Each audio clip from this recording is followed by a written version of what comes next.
Valeria. Hi, Valeria.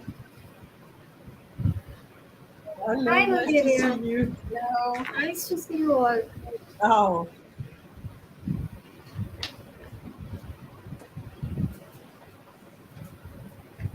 do you hear me well? Right. So I guess we're waiting for.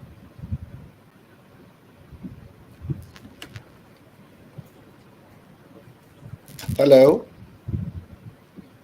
Yeah, Hello. hi. Can you guys hear me? Hi. Yes, I can hear you. Great. Perfect.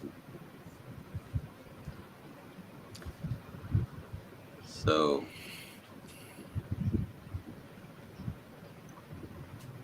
So, Dr. Usama is busy.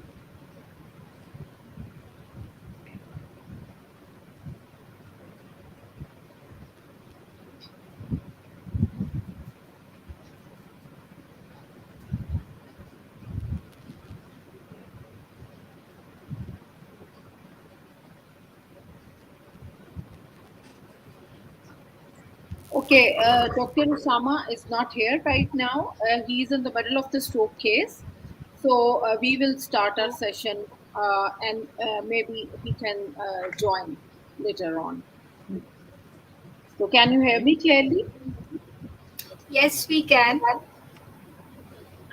I can hear you, Okay. Saima. Thank you. So I'm bit, this is a new platform and this is the first time we all are. I don't know about you guys, but I'm using for the very first time. So I had to work on it. So let's see how it goes. So good morning, good evening, and good afternoon, and Yeah. welcome to the MENA-SINO webinar. And my name is Saima Ahmed, and I am the co-chair of the webinar committee of MENA-SINO. And it's my great pleasure to host these sessions for the past full 1 year. And MENA-SINO Academy is an educational platform of the MENA-SINO Congress. And this is specifically designed for the people in the MENA region and for the people in Turkey and South Asian region. Most of our attendees are from these regions. So I'm very excited today because I have a very good panel of speakers and panelists with me, and who are the expert in the field. I have Dr. Padma from India and Dr. Zahid Rustam from Pakistan and Dr. Valeria Kasu from Italy, and she's the leading voice and woman. So I always, whenever I ask her to join us, she's very generous. She always join us without any uh, she make herself available somehow. So we have a question and answer. I think do we have we have question and answer box here. I cannot see. I don't know where is the box where people can can give their yeah. There is no question and there's answer box, there's a but chat there box is there. yeah, There's a there is a chat. private chat box and there is a comment section. So anybody can do it. And we will take the question and the answer by the end of our webinar. And we have all three talks, and then later we have a question and answer session. And there is also the private chat box in which you can say hi or anything like that. So I have my panelist is my first panelist is Dr. Professor Mijaz Muniz. He's a professor of neurology in the UMass USA, and he is he has several boards. He has a board in neurology. He's a board in the vascular neurology, sleep medicine, and epilepsy. And most of his research is focuses on the areas of the stroke and dementia. And he has won many awards. He has written many publications. He's teacher to many, and he's very generous because to us, because he's always available for us as our one of the panelists. And basically he's the person who has designed these webinars, the topics and everything. And another panelist is Professor Osama Mansoor. When he'll be there, I'll introduce him. He's the president of MENA-SINO Congress. And without further delay, I asked Professor Majaz Yunus to introduce you with our first speaker, Dr. Padma. Uh, Dr. Right. Muniz? Yeah. Thank you. Thank you. Um, so it's my pleasure to introduce Dr. Srivastav, who is at the moment the chair in India, which is the premium leading institute in the country. Um, she has been a graduate of this institute. She's actually involved in that institute and has recently become the chair of neurosciences.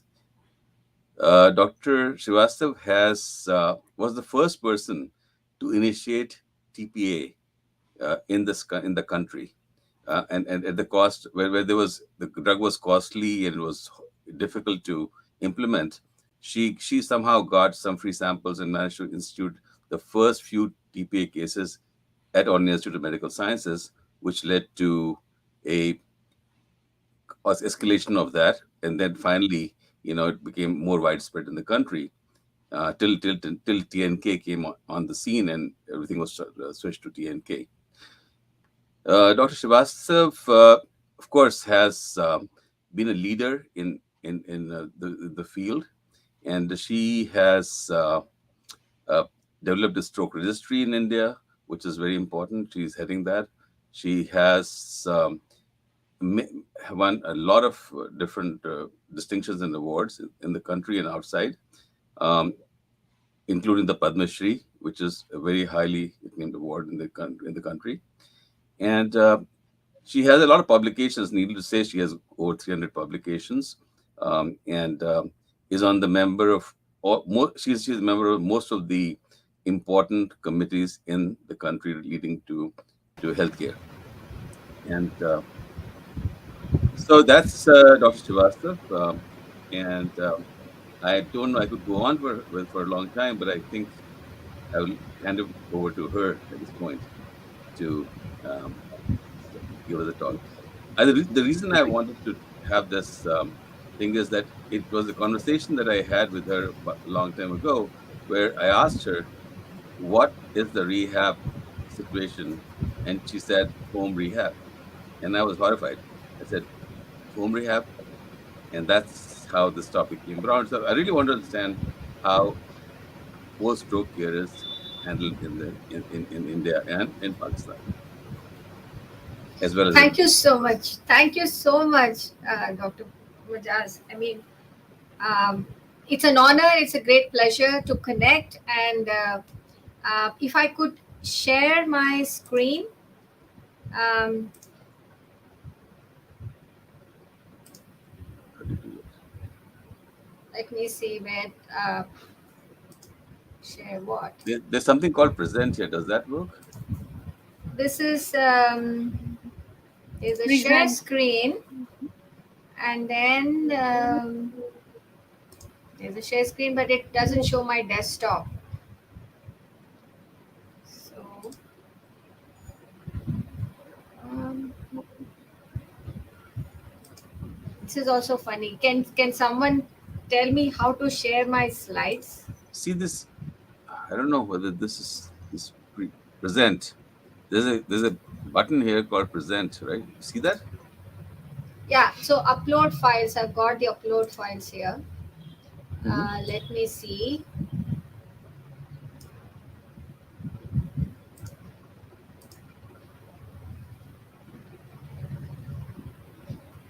Is it getting Dr. uploaded Badma, do anywhere? you hear me, Dr. Badma? Yeah. Hi. Yes, So you can select the present, and from the present you select the share screen. yeah, And I've got the share window screen will up. open. Yes, there is three tabs over there. Yeah. One of them is Chrome tab. The other one is window. The other one is entire screen. You can you can choose between window or entire screen, and then you select your presentation. Okay. Let me go to this again. Share screen, and then it says share screen, two monitors, something, and then some steps.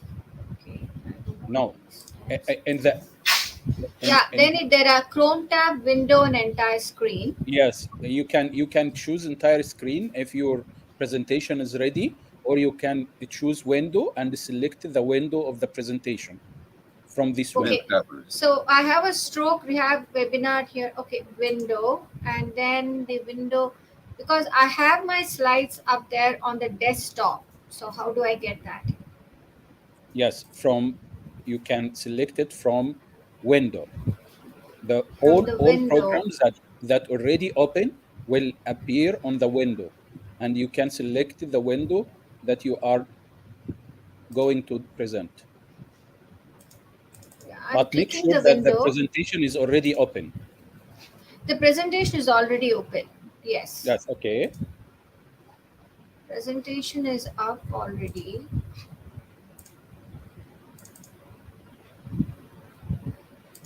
Yeah, this is up, and can you see this? No. Not yet. No, not yet. You can, after selection, you click share. Yeah, if you go to the multiple windows that this is talking about, select the window where your presentation is. Yeah, there it is. You can see anything? Yeah. We can see it now. Oh, okay. But I can't see any one of you. Okay, one, let me get that. Okay, now you can see. Oh, Yeah, not bad. So let me start then. Okay, good going. absolutely. Sorry about this. Okay, like Saima said, this is the first time I'm getting this also. Usually I'm used to the other guys. Okay, so once again, thank you for having me on board. And when you're talking about rehab, the life after stroke, this is something which probably needs a vertical, which needs a lot of building up to do. But then, said that, there have been Amazonian advances. There's really been a tectonic shift in the way we have approached stroke. And I guess I do echo what is happening in the developing world in general. So there have been a lot of advances, but that somehow has not been the same case when you're talking about the life after stroke and the rehabilitation part of it. A lot of these advances have been in terms of the acute treatment strategies, and we sort of quantify how we are, looking at stroke in terms of how many thrombolysis, are we doing mechanical thrombectomy, and so on and so forth. But once the patient has got the discharge plan, is out of the hospital, then mostly he's on his own. So what we try to do is try to look at, map out what are the gaps in the stroke chain of survival. And in that, I guess all these things are put on the screen, whether it's a delayed arrival, there's lack of awareness amongst the lay public, even amongst the medical personnel, and as well as, some of those commercial links which do come and play. And then economic affordability is an elephant in the room that you just cannot ignore. Right, so all of them were there, and so we also looked at what are those overarching targets which need to be met with if you need to look at the gaps and how to fill in the gaps, the entire chain of survival in stroke. So we did estimate the burden, which included a lot of epidemiology, and then strategize and have timelines. And in the organization of stroke care, again, most of the emphasis has been in terms of the the transport, the triage, and have a treatment plan, but a little less. So this is one of those representative samples of a busy a metro, a tertiary care center, and it's not mine, but then in one of those big hospitals where you can look at, you can actually feel the chaos and the confusion which goes into it. And then what we did is, we have a hierarchical system of stroke care delivery in India. So you have a primary level, you have the wellness clinics, and then you have a secondary, and then you have the tertiary level where you have the comprehensive care possible. So what can be done at these three levels of care? In a stroke patient, yes, you can have the acute stroke care in terms of having, the stroke unit, thrombolysis, have a CT scan. These are not possible at a primary level. There's no CT availability. You may not even have a specialist there. You may not even have an MBBS. The basic knowledge in a medical person. You may not even have that. You may have a paramedical person doing the wellness. So, but then when you're looking at it secondary level, at a district level hospital, most of it is possible. But when you look at a prevention and you're looking at a secondary prevention and you're looking at a rehab is possible at every level, at the community level, at the deep down integrated into the society.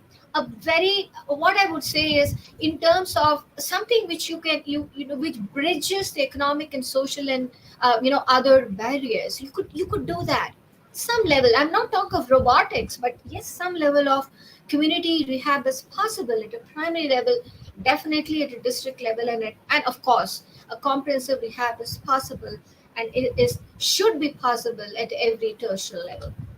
And now this is a sort of a map we had of what is the lytic rates which are across the Indian subcontinent. And this was in the year 2016. And you have this large areas within the country where we didn't have data, which is also true, of course, in a lot of developing world. But then when looking at a trajectory, it's very, very welcoming. It's very encouraging. That's been exponential increase in the number of thrombolysis. Now, that's not the be all and end all, but then that's a game changer. That sort of is a critical point in the entire vertical of your build up of a stroke care. And that's definitely is increasing. That's really welcome. So what we found as key messages when we tried to map the stroke burden and look at the gaps in the stroke chair, we found that there is an enormous burden, which is true. In India, it is the second commonest cause of death and disability. And in the northeastern part of India, it is the commonest cause of disability. And that's what we are looking at, disability. So as is true across LMICs and a prototype country, we do have this as a big burden.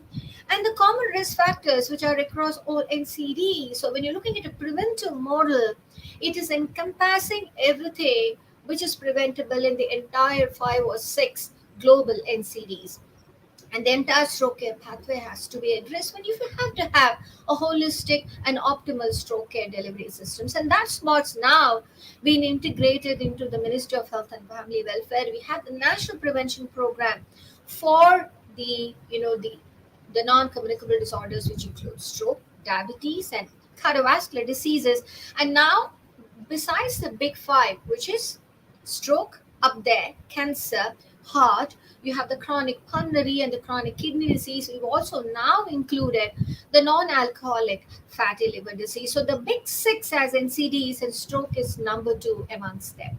And this is what is being integrated into the Ministry of Health and Family Welfare, are the National Stroke Program as well as the guidelines. We've just updated the guidelines for stroke, and in November 2022 we updated our guidelines, and one of the orders for the National Stroke Guidelines. We've also got in the the ICMR, which is the Indian Council of Medical Research, integrated into that. We've updated our stroke, the standard treatment workflows for India. We've got the telemedicine guidelines after the COVID pandemic, and also the framework for prevention control of all these things, which also had been updated in April 2022. But what is glaring amongst all this is an emphasis in the rehab vertical.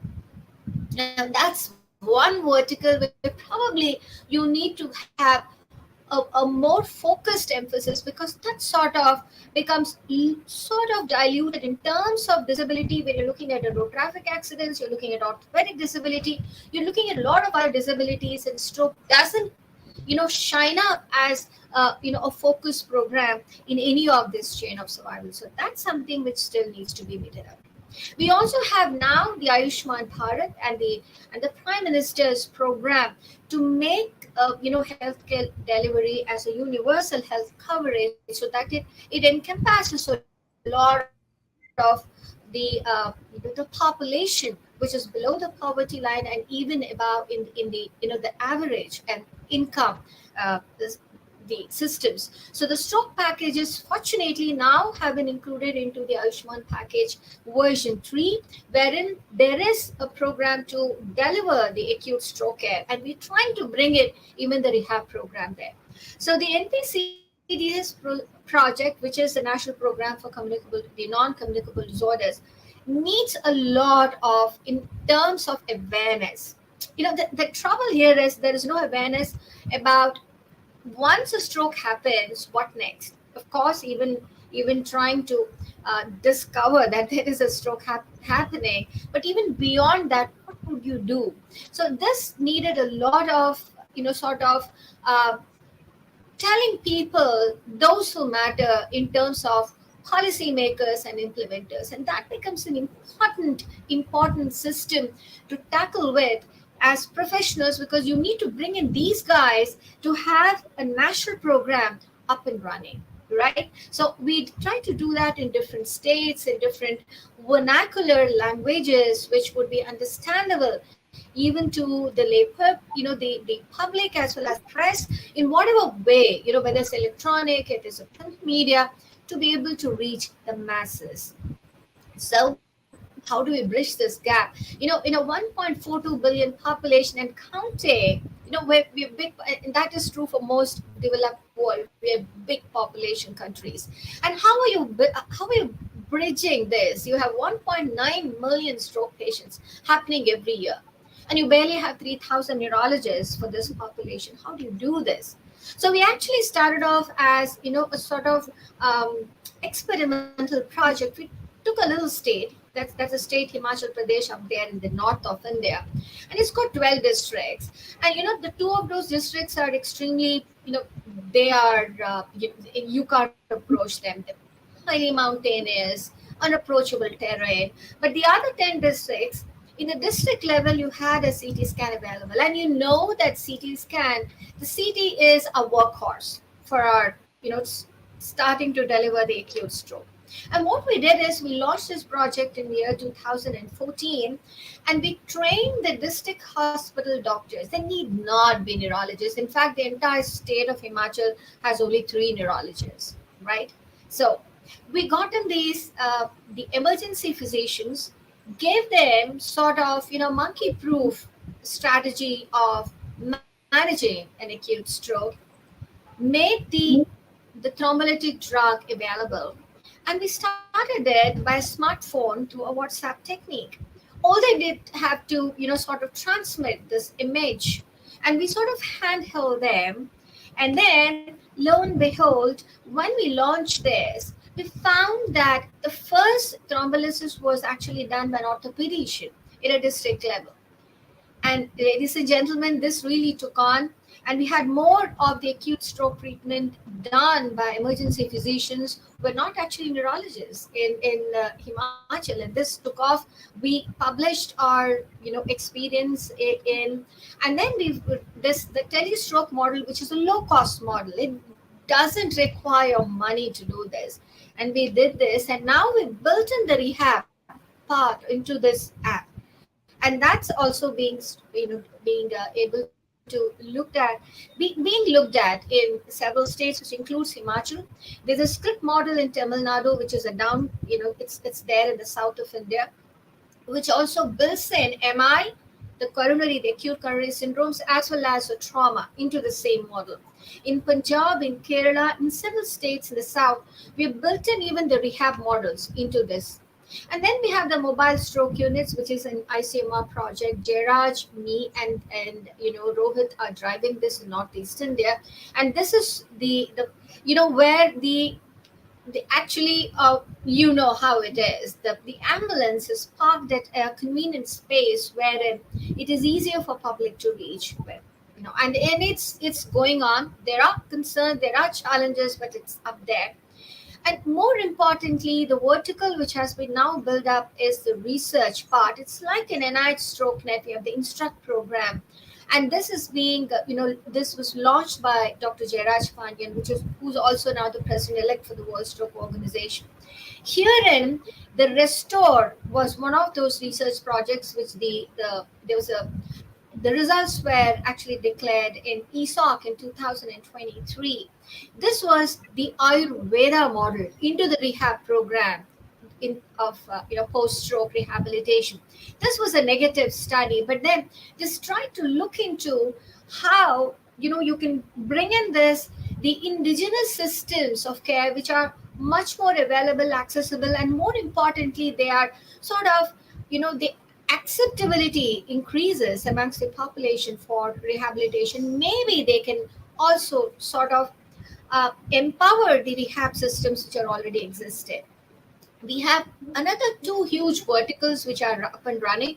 One is an impetus, which is a sort of a nationwide comprehensive education module. This is also being run by AIMS, my institute, and the Indian Council of Medical Research. We're giving this sort of a uniform stroke knowledge, starting with the undergraduate program, and again build in even the rehab system there. And this is an important smart app which is called the Smart India, which is currently running in India. This is encompassing different districts across the country, wherein there is, the strokes, that is a tele-stroke service, but it is also built in the rehab part of it. The physiotherapist, is there to empower the physicians looking after the stroke as well as the paramedical personnel. The rehab actual in the videos of the rehab program as such, whether it's an upper limb or a lower limb, the spasticity, the balance aspects, and the post-stroke disability part of it is also being given, and this is an up and running program currently. And this is the most interesting part of it, called the KDAT program. This is again launched, and this is here. We have partnered with the Indian Institute of Technology. These guys are brilliant geniuses out there, ladies and gentlemen. This is a biomedical engineering wing. So we partnered with them, called the KDAT. This is Center for Advanced Research and Excellence in Disability and also Assistive Technology. So herein, we are actually bringing in the robotics and assistive technology, which are low cost, which are indigenous, which are going to be validated scientifically, and then these would be then transported to the district level hospitals across India, so that the rehab part of it need not be only at a big tertiary care center.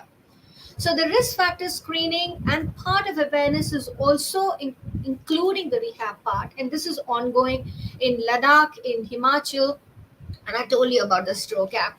Now, the holistic medicine, now yoga, you just heard, right? So it's an international, a drive. So we building in yoga also into the module in the institute and in the 22 All India Institute of Medical Sciences. These are the sister organizations across the country. Yoga is actually being built into the service module. So in AIMS Delhi, we have a separate a building which has this comprehensive yoga program into a lot of neurological diseases, which also includes in the stroke rehab. I told you about Restore. And so, when you bring in these indigenous systems, and sort of they sort of I would say they give a huge value addition to the rehab programs that you already have. And the ATTEND was a trial which was, of course, that's an international trial where they have a home-based rehab program, which was obviously not a positive trial, but there were a lot of positive inputs which you could get from there. And then under the instruct also, we have these packages which are developed, which can then, the caregivers are then given this kind of knowledge, and the caregiving is being monitored to the telemedicine route to be able to give the rehab at home. Because trying to transport these disabled individuals even to centers where you may be giving a free rehab, but the very transport and every day, and that leads to a lot of energy and as well as expenditure. So that is probably has to be one vertical, but then the home based as well as other technologies need to be developed to be able to encompass these huge countries. And you need to meet out the challenges of both economic as well as other barriers you need to bridge. And this is the last part of my talk, wherein we've got a lot of studies into the stem cell technology. The reason I put this up again is this is an indigenous thing. Now, my center has been part of this. Now, these are the visuals of actual patients' stem cells, which we have a stem cell facility, which is there now in a lot of big tertiary care institutes. We do have our own stem cell manufacturing, good practices units, both autologous mononuclear as well as expanded cell culture mesenchymal stem cells. This is a mononuclear stem cells, how they look like, and and the games are still. And I mean, we've sort of validated our studies with some functional imaging, and this is just a representative image of a patient where pre and post stem cells, the infusion, you could see that increase in the uptake, which translated to his functional recovery. And also, we've used a diffusion tensor imaging trying to validate the tracks which would go through. And this is something which we've already published. We've been doing that since 2011. And then we've also had inroads into the non-invasive brain stimulations, and the TCDCS is a transcranial direct current stimulation, which is a poor man's the transcranial magnetic stimulation. And these TCDCS machines are now installed across a lot of district hospitals to be able to aid into the post-stroke, the rehab. Now, this is a contraption which we had developed. This looks crude. This looks aesthetically impossible to look at. This is now being developed. This is being, made into a lot more finesse is being added onto it. And this is a visual kinesthetic feedback which we developed, what we call as a glove, which is also being developed. Now, these are all those assistive technologies which are under development.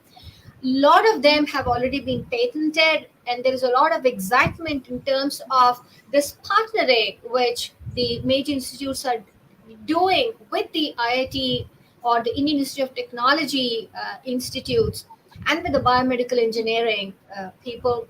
When I'm looking at the post-stroke aphasia rehab, a lot of inputs have already been coming in. I know that's language part of it is a big bugbear in terms of you don't have a direct kind of advancement as it happens using spasticity, Botox, or other things.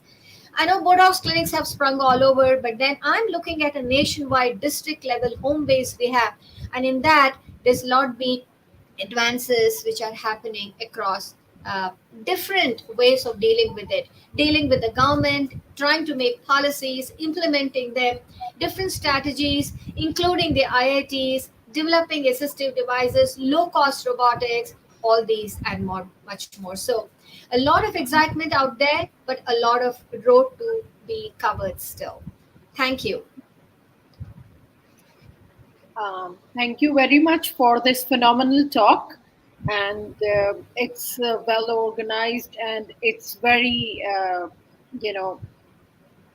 so much things you have told us, and we will comment and talk about it later. But first, we go to the second speaker. So our second speaker is Professor Zahid Rustam, and he is the one who has started the stroke rehabilitation in Pakistan. He is very well read, and he has multiple diplomas in such as diploma in the clinical neurology, in the geriatric medicine, in the orthopedic medicine. He is American board in the electrodiagnostic medicine, and then he has another board of clinical neurophysiology. And he has started the Institute of the Rehabilitation Medicine in Pakistan, um, and he has also currently being the head of the Department of the Physical Medicine and Rehabilitation in the military hospital. So he served in the Cleveland Clinic. He served in the King Fahd Medical City KSA.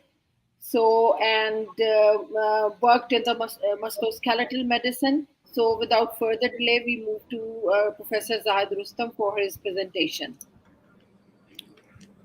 Thank you, Dr. Saima. Can you hear me?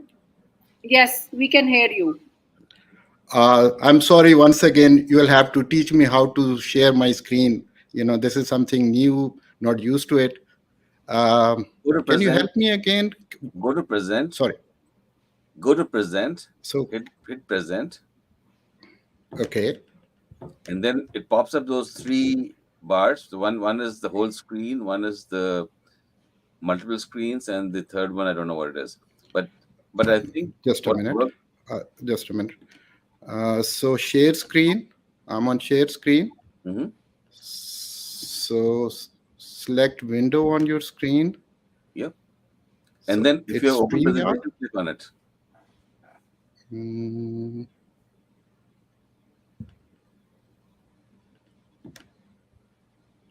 so, how can I share? So, can you see my screen now? No. No, no. No. We can see your big screen, but you haven't. So if you go to this present screen, Okay, just a minute. Dr. So, I'll Srivastava can stop walk you through it screen. because she just managed to do it. I'm so sorry for that. No, she's So, just did it. So I mean, she's an expert now on that. so, So so, I can, Dr. Rustam, just yes, on the screen, the present. Click on that. Click yes. on the present, and you have up there Okay, three things which come up. okay. Slides, video file, and screen share. Share screen. Yes, yes. So you have your Yeah. slides already there on your. No, I tried to do that, but probably they were too big. Doesn't matter. So So, when you so have I'll have this, to share my screen. so I'll then have to share my screen and then. yes, click on the share screen, and then you go to Okay, your Windows, okay. So it says and in StreamYard or entire screen. Should I yeah, no, in the StreamYard? Windows, Okay. in in the Windows, I guess you can click on this. Do you get a bar on the either a desktop or a documents? You should have those ones. Um, You're not getting that. no, I'm just getting the No, not entire getting that. screen and just a You minute. I'll you call my son. Uh, yes, did you see that's a good something now? idea. No, Yeah, what you can let me have your just. on your desktop, get your screen, your slides up into Yep. the presentation mode onto your desktop. Okay, just a minute.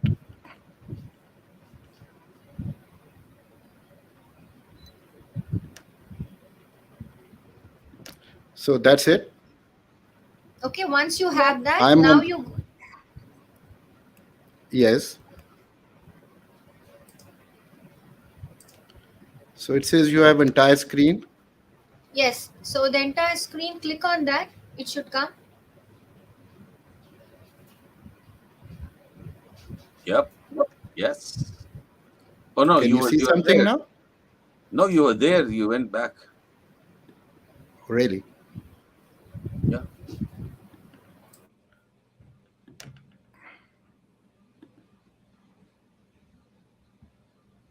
So let me do it again. Share screen.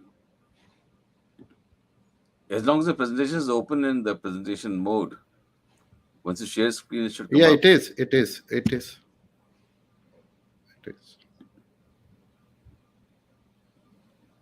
So we are all used to it. Can you see something now? We can see your big, open stuff, but Can you see this? I've opened the. did you share it now? Did you do this?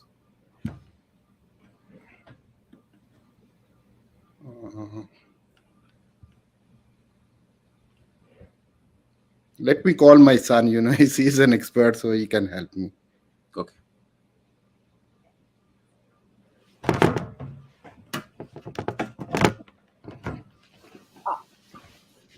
We can have the third presentation then with Professor. Okay. Maybe with Professor Valeria. She can talk about. Is she around? She's He's here. here. Yeah. My son is here, so he Oh, can help me with that. Okay. All right. Just a minute. Oh, he's here. He's here. He's gonna help me out. okay. Dr. Padma, can you see me now?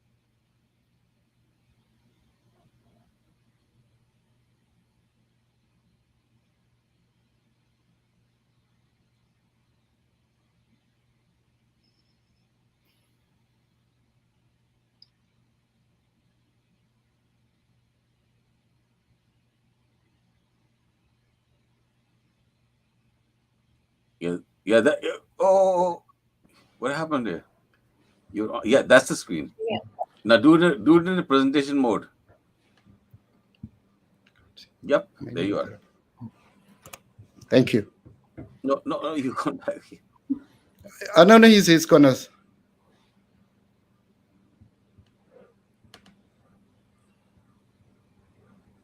because I can't see myself, so he's gonna.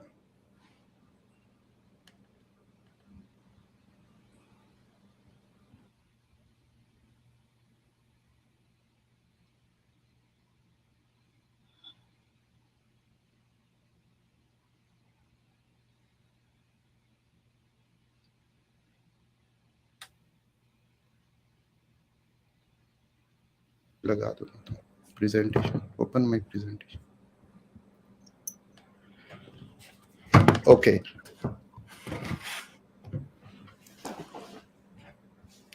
Uh, Okay. yeah. I'm ready. Unmute. Okay. Can you see me now? No, now we can see. Can you see? Yes. You can't see my presentation? We can. We We can. can see. Go ahead. Okay, fine. No, Right here. Don't Right here. do it. Yeah. Stay here. Stay here. Yeah. stay here. Yeah. Don't. Can you see Yeah. me? Yes. Yeah. Can you see my presentation? Yes. Okay. Yes. Thank you, Dr. Saima, for giving me an opportunity to. I'm so sorry. I don't know about these things. Otherwise, I would have. Helped Yeah, you. this is something new to us, really new to us. I'm quite used to the Zoom meetings, but this is something new to me. So really, I can't see myself now. The only thing I could see now is my, the presentation, the slides. So Yes. once again, thank you very much. Assalamu alaikum, namaste, and good evening, wherever you are. So I'm Dr. Zahid and one of the rehabilitation physician, the old one in Pakistan. The specialty is not very new. It's not very old. It's a young specialty. So I can say we are one of the pioneers in this specialty. So I would be talking about barriers towards stroke rehabilitation in Pakistan. I was listening to Dr. Padma. I'm really impressed by the achievements made by India in stroke care, but unfortunately, probably we are far behind that. And I'll try to, try to find out the barriers which are towards this stroke rehabilitation towards Pakistan. So stroke is the leading. Am I audible? Yes. Yes. Okay. So stroke is the leading cause of long-term disability and handicap. Everyone knows a patient needs rehabilitation after a stroke. Majority is aware. What is stroke rehab? Stroke rehab is not only physiotherapy. Not everyone knows. And how to comprehensively rehabilitate strokes survivors in a low resource country. We need to work on that. Agreed? So, what is rehabilitation? As I already said, rehabilitation is not only physiotherapy, it's a progressive, dynamic, goal oriented, and coordinated process involving a multidisciplinary approach aimed at enabling a person with an impairment to reach his or her optimal physical, cognitive, emotional, and social functional level. So, there are so many facets in rehabilitation. It's not just making the patient to talk, it's not just putting the patient in wheelchair and taking him from one place to another. It emphasizes a lot of things.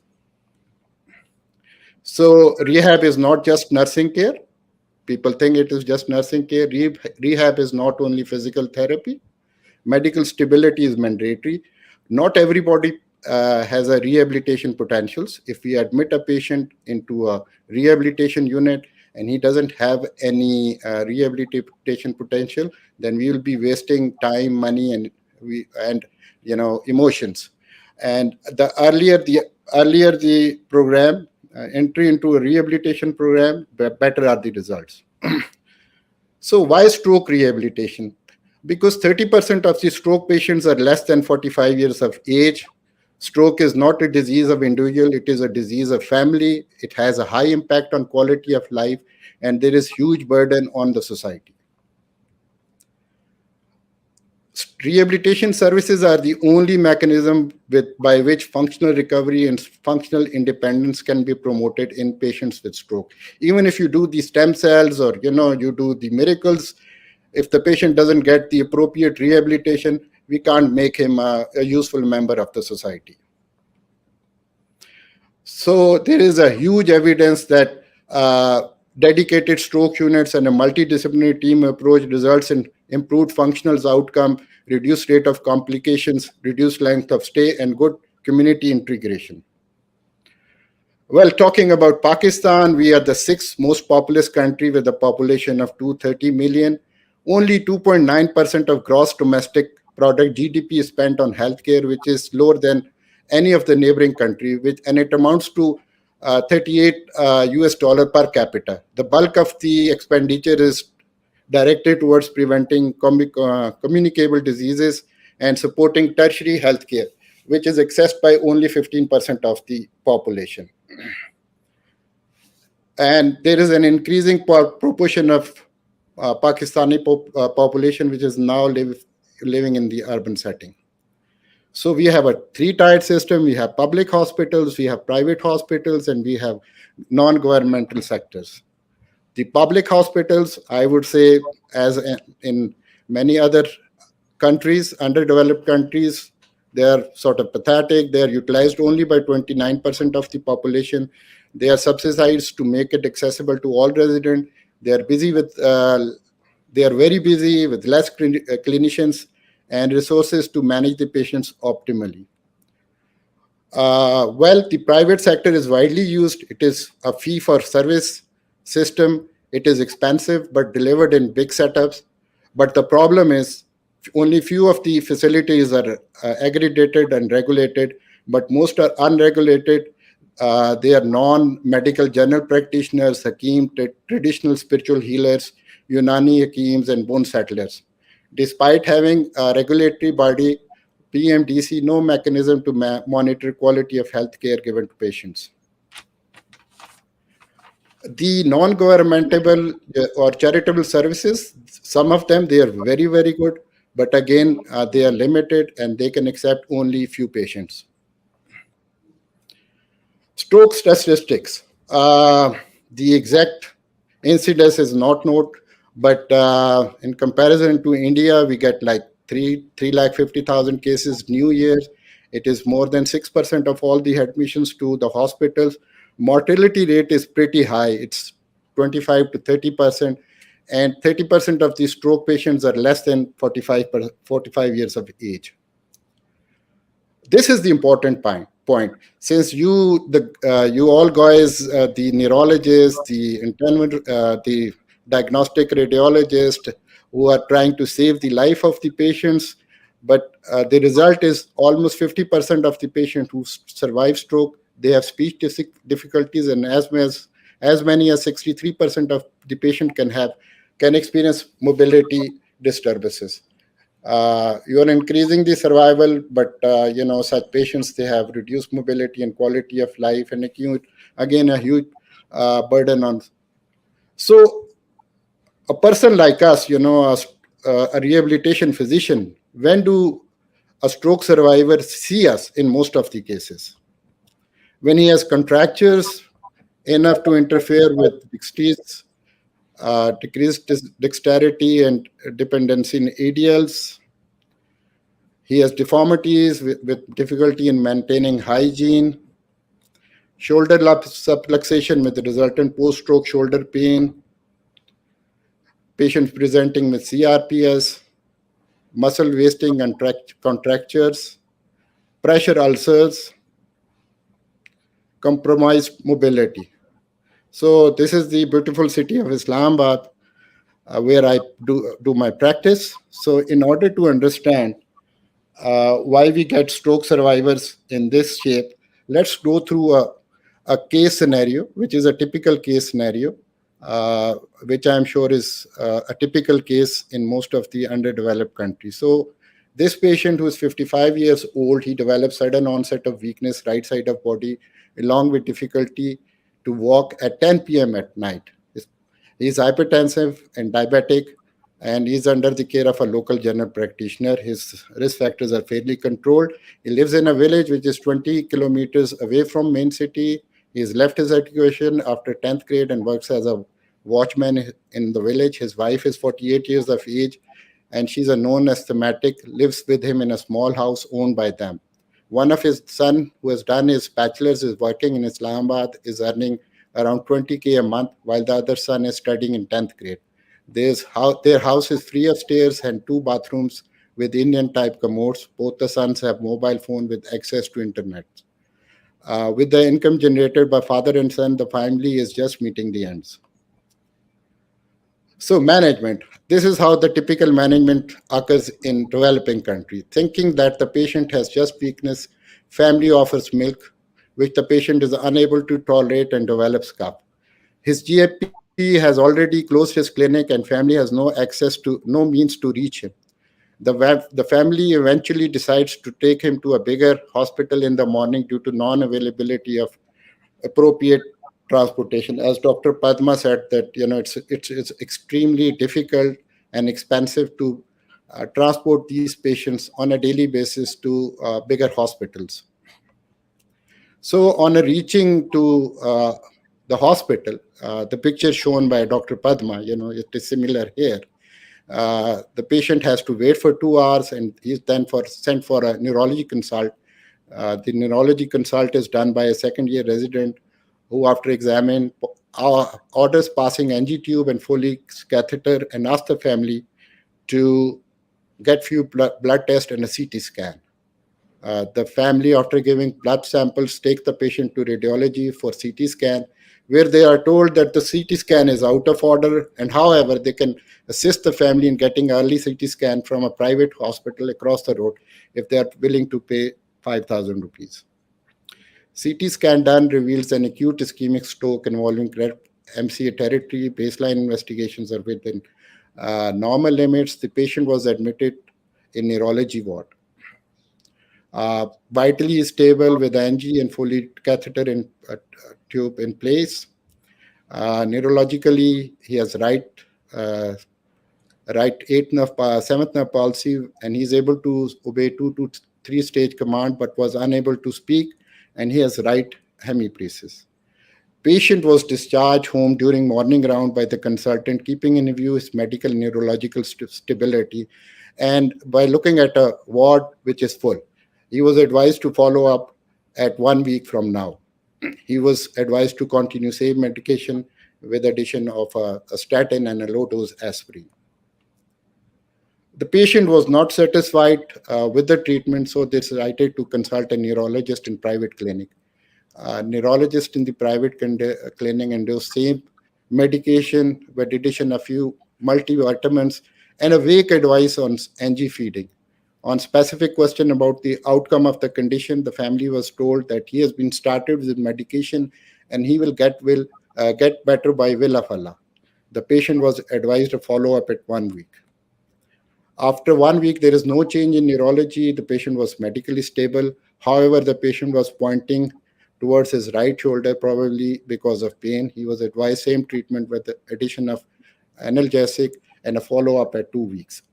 At 2 weeks, the patient has developed Ashworth grade 1 spasticity with flicker of movements and muscles around hip.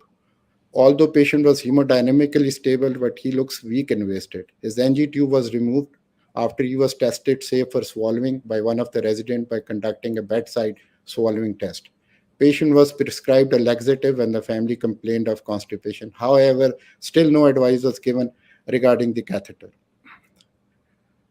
At 1 month follow-up, the patient was only able to say few words. He has developed subluxed shoulder with severe shoulder pain and making any movement possible. He has Ashworth grade 2 spasticity with impending contractures at elbow, wrist, and small joint of hand.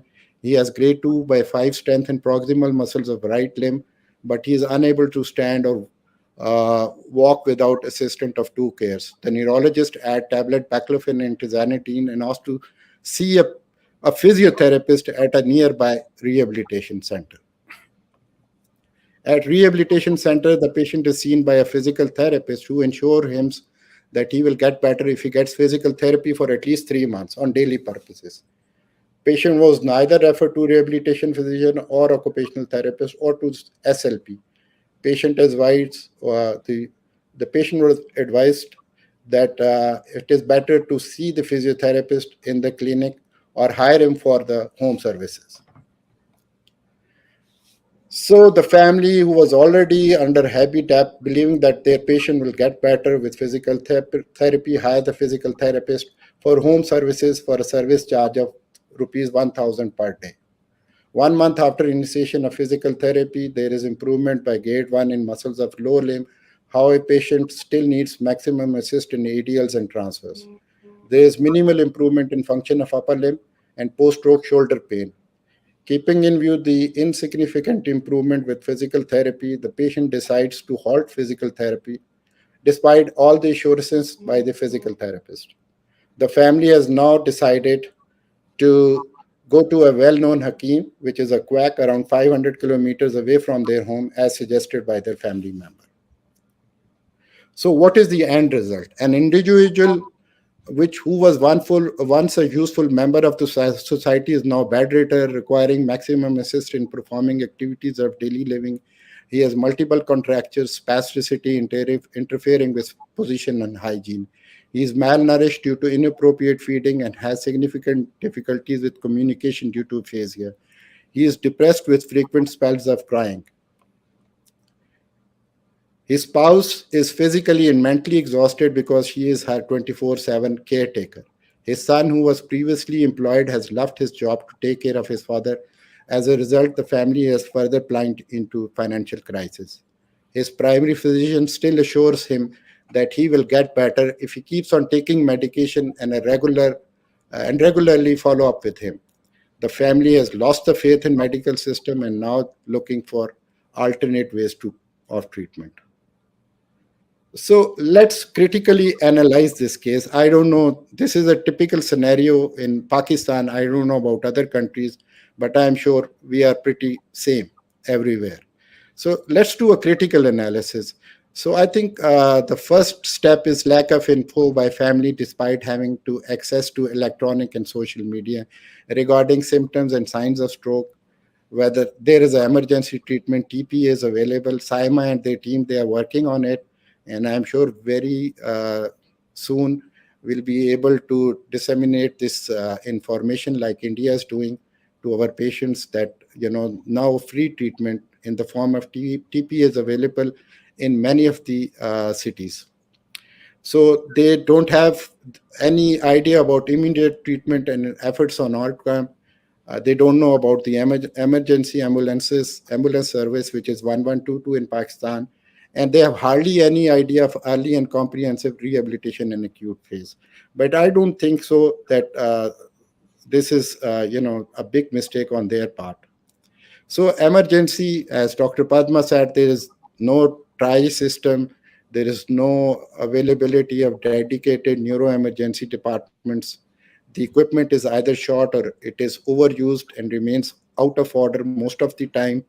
There is non-availability of dedicated stroke, brain injury units with admission in neurology and general wards, and that too with limited beds.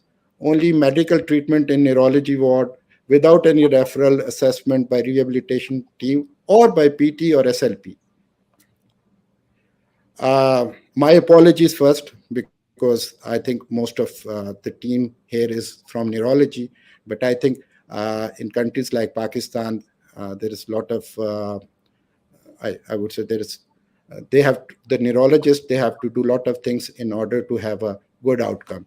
So on neurology team, They have sent the patient without inadequate counseling regarding pathophysiology, effect of stroke on patients and family, and prognosis and likely outcome. They haven't explained the rationale of drug treatment, secondary prevention, and role of medication and regeneration of dead brain tissue. The importance of early assessment by comprehensive rehabilitation and rationale of stroke rehabilitation. They didn't emphasize on important strategy or strategies for prevention of complications of prolonged bed rest. They didn't emphasize on importance of nutrition, care of bladder, bowel, and importance of independence in ADLs. Uh, Early recognition of depression in family and family members, that's very common, usually missed by most of the healthcare professionals. So, on the part of rehabilitation team, there is no rehabilitation physician stroke service available in one of the largest public hospital of the city. And unfortunately, our National Institute of Rehabilitation Medicine, even it doesn't have a single rehabilitation physician, and it is headed by an orthopedic surgeon. The treating physiotherapist did not refer the patient to other services like SLP and OT. He was working in isolation. There are no indoor facility for patient requiring rehabilitation.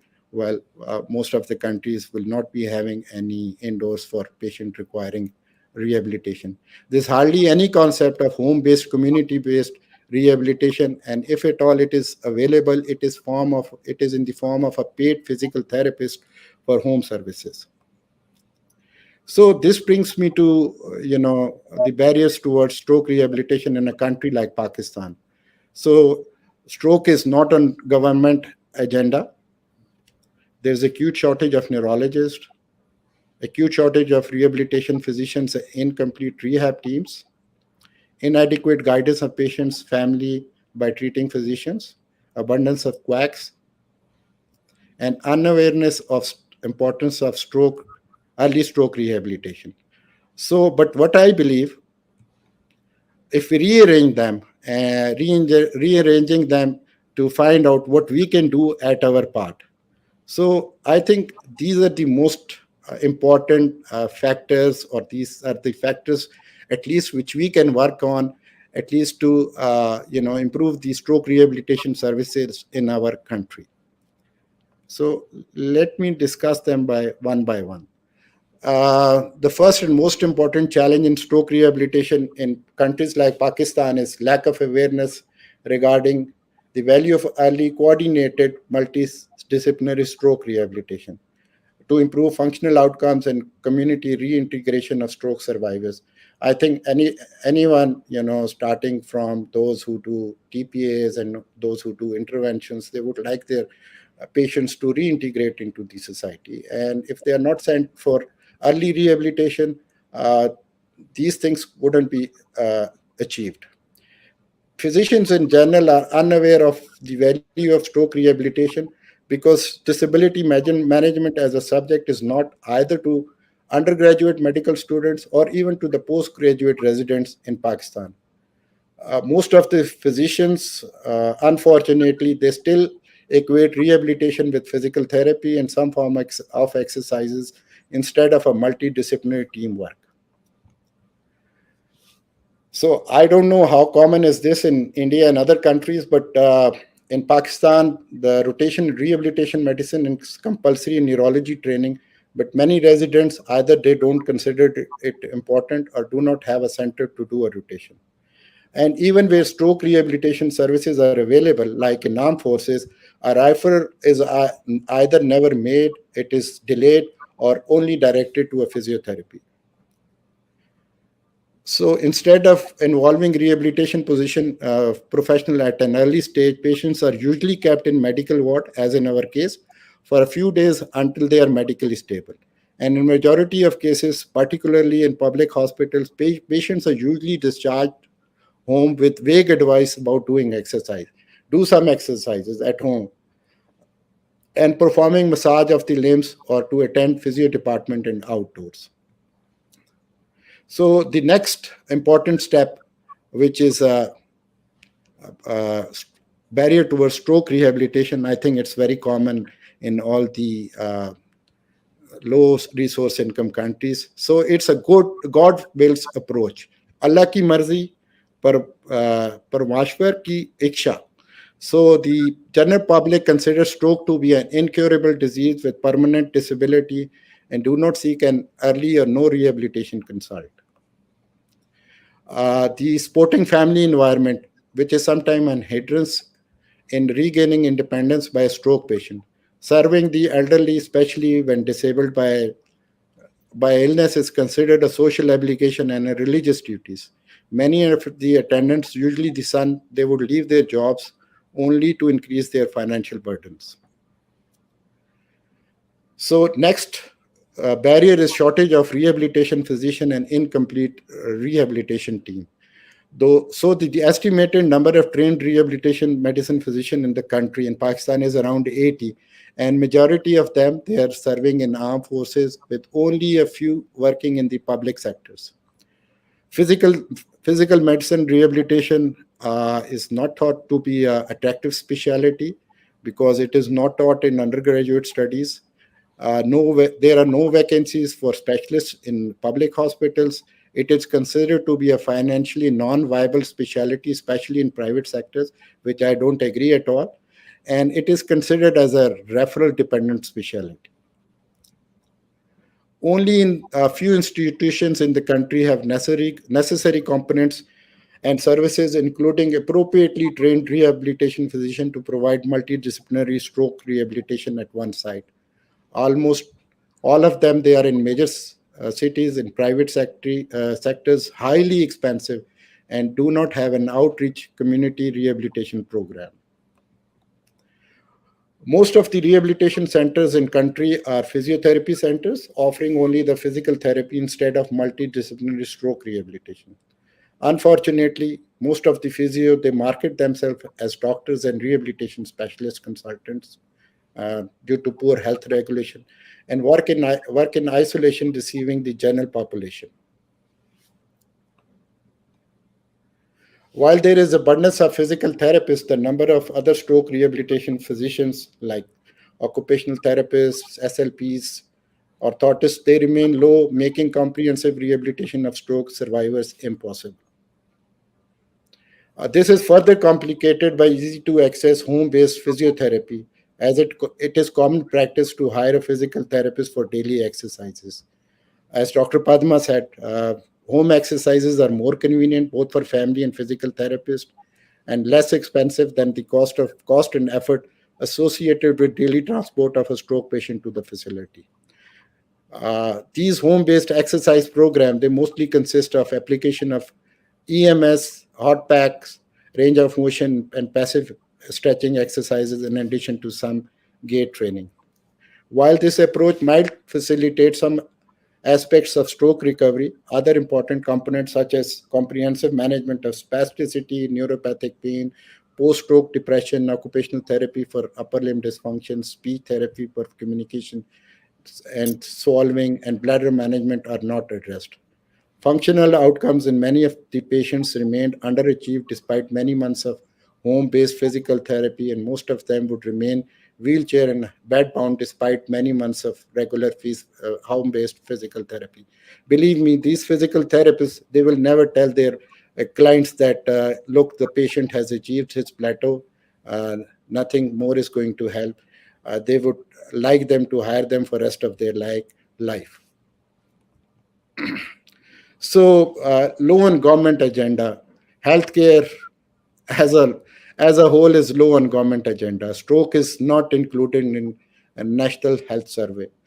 There is no control program for stroke. I know the other people, the people working on symptoms to needle time, they're working on it. A lot of good things have been made. The TPA provision has been made free of cost, and many hospitals around the country, I think Dr. Saima and their team, they are training a lot of young neurologists and radiologists to do the interventions, and I see a very good future of stroke and stroke rehabilitation in Pakistan. However, there is no realization that stroke is spreading at epidemic proportion because of the risk factors we have common in Pakistan and India and other part of the world. Death and disability is many time more than the dengue and bird flu, but no policy is there to plan or control them. If we look at the rehabilitation status, there are only two public hospitals in the whole country. They have rehab physicians. I'm not talking about the armed forces. Almost all the hospitals in armed forces, they have their own rehabilitation physicians. Dedicated stroke units are probably a dream in public hospitals. Physiotherapists, they are available in most of the hospital, but there are insufficient posts than required. Orthotists are available in few major public hospitals, but workshops are very primitive. I think we should get guide from Dr. Padma. They were doing really some great work on integration of uh, the science and computers in rehabilitation. So we do have some centers who are working, but I think they are working in isolation. The speech therapists and psychologists are not available in majority of public hospitals, and there are hardly any efforts to create awareness regarding prevention, treatment, and rehabilitation in acute phase. And probably this all is due to lack of coordinated efforts. So the way forward, I think the path has already been created. There are few very good people, the pioneers in the field. They are working very hard. And again, I see, inshallah, in next 10 years, we will be far ahead in stroke care. But anyhow, we will have to rely on whatever we have, and we have to make adjustments. So this is the most important thing. I think better coordination and communication among all stakeholders and early referral for multidisciplinary teams. So the problem is most of the patients, they are referred to physiotherapy. They are not referred to the stroke units. So wherever, even if India, they are trying to make a rehabilitation unit, it should be complete rehabilitation unit headed by a rehabilitation physician rather than a physiotherapist. So we need to run more training programs for primary care physicians, emphasizing on early importance of early and comprehensive rehabilitation. So let's talk about rehabilitation also in our workshop, not only on the indications of TPA, when to do the interventions, but also what to do once the patient has survived and has neurological deficits. So there should be allocation of separate budget by government for workforce training and stroke management and rehabilitation. I don't know who's going to do that, but we need to work on that. And we should try to establish few dedicated stroke units with acute care and coordinated post-stroke rehabilitation, at least in few of the major public sector hospitals. So we are not that bad.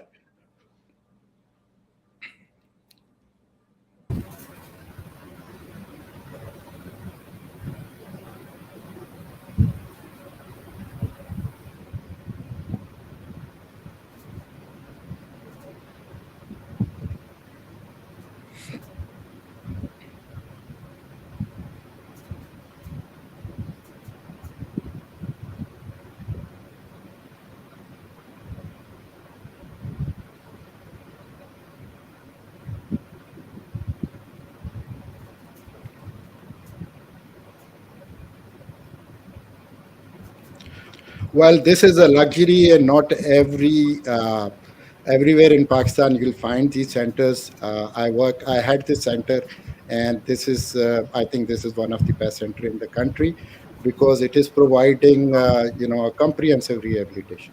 So I'll conclude by saying that rehabilitation is a continuum of care and not an optional activity. Everybody needs rehabilitation. Although there are many challenges and barriers towards stroke rehabilitation in Pakistan, but these barriers can be overcome collectively and by collective and coordinated efforts of all stakeholders. There is a dire need to increase awareness among GPs, internists, uh, neurology colleagues, and patients regarding importance of early stroke and its outcomes. Stroke rehabilitation should be initiated as soon as possible, and referral to multidisciplinary stroke rehabilitation team should be made where available. And I thank you all. This is my team at Barrier Stroke and Rehabilitation Center.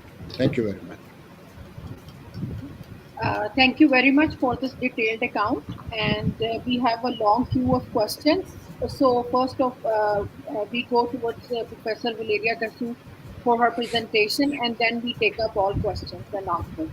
So Professor Valeria Kasu is the consultant neurologist at the stroke unit at Santa Maria della Misericordia Hospital, University of Perugia. She has been involved in the 20 multi-center trials, serving in the various positions, including the steering committees.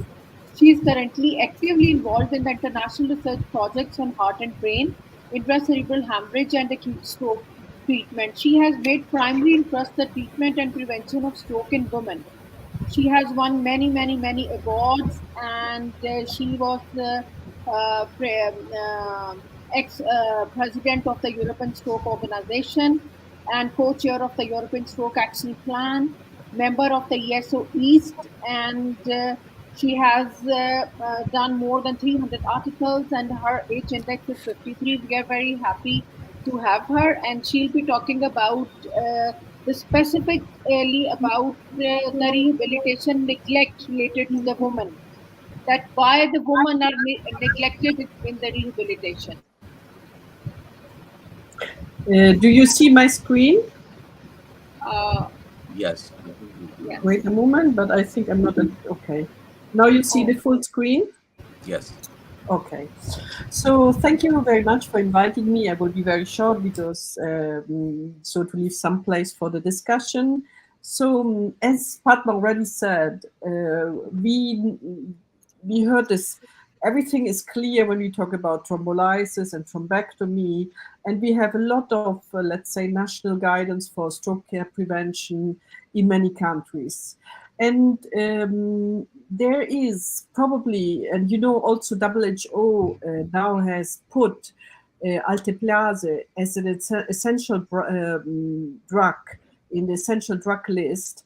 So let's say stroke treatment in acute settings is still not optimal around the world. And I can tell you also in my country where we have the north, which is extremely active and well organized compared to the south, which have more problems. But there's nobody who would ever think that the patient should not get thrombolysis or thrombectomy.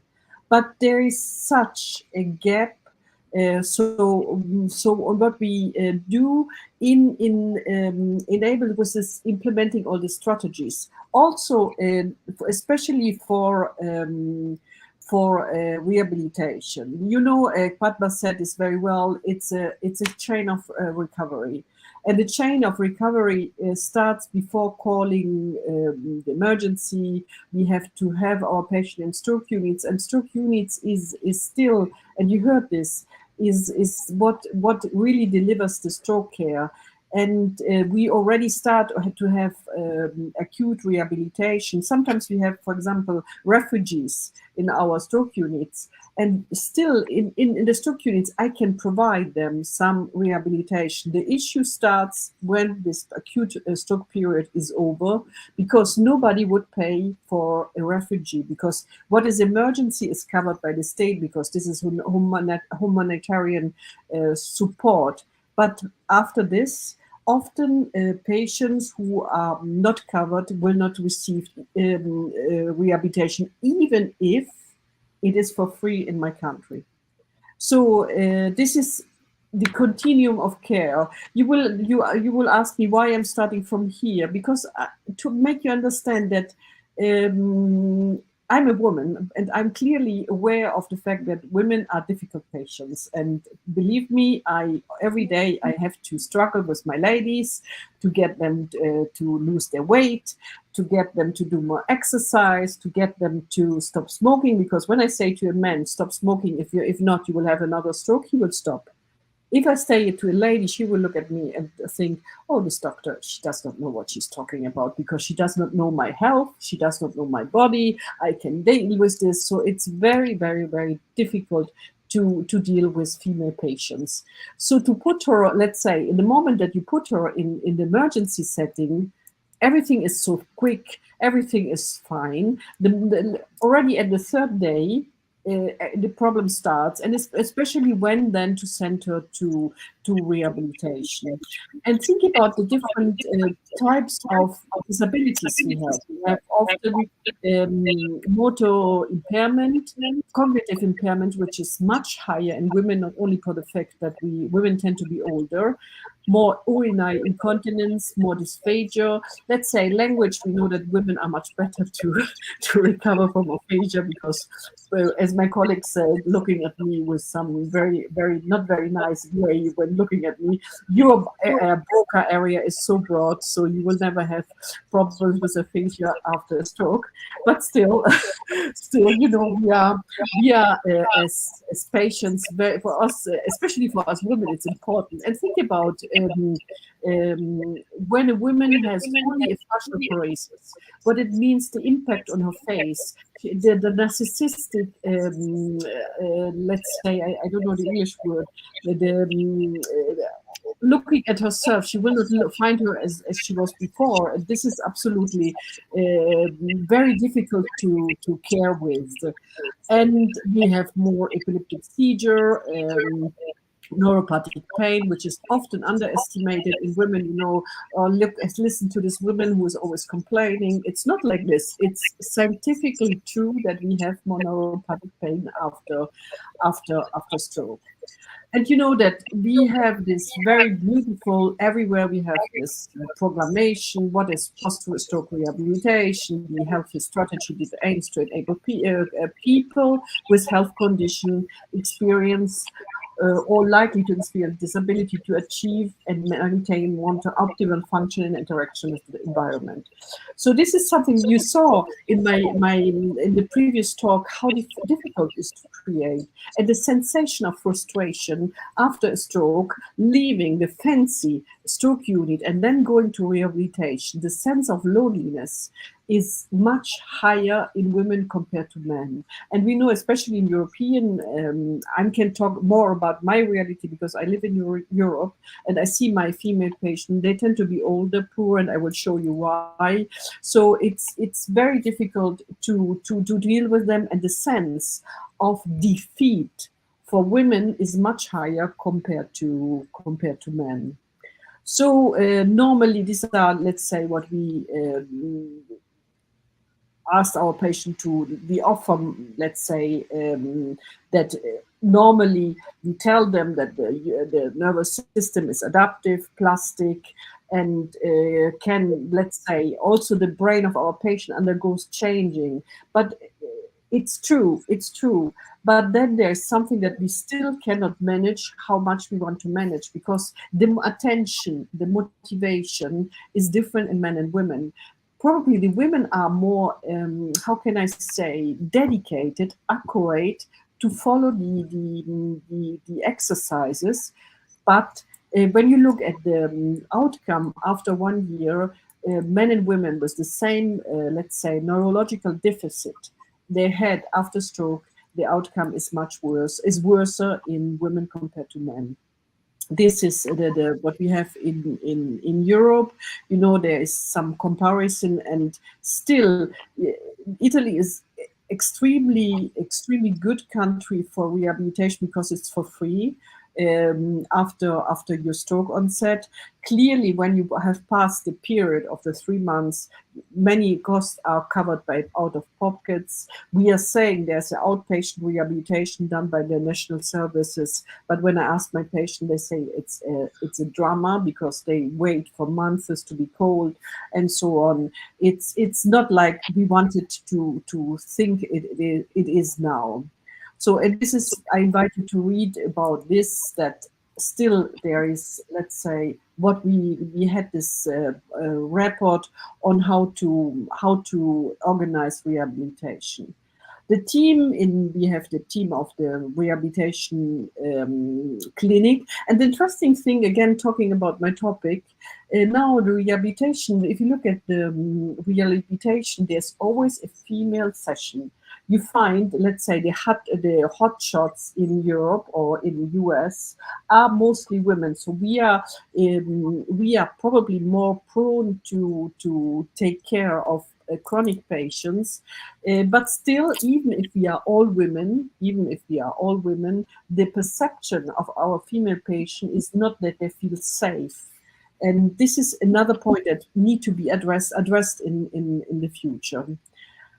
So what we did together with Bo Norving, designed the European Action Plan, and these are, let's say, our targets. So to create a common data set, which is important because often you hear from us acute stroke neurologists, we have a very structured, we have the data, and we don't have so much data from rehabilitation. And also, for me as an acute stroke neurologist, I looked a lot on the literature for the gap in men and women, and believe me, it's not so easy to find data. So this is something that we need also to collect this data. Now we are writing, let's say, dedicated action plan for women, also on rehabilitation, to understand what are the specific needs for women.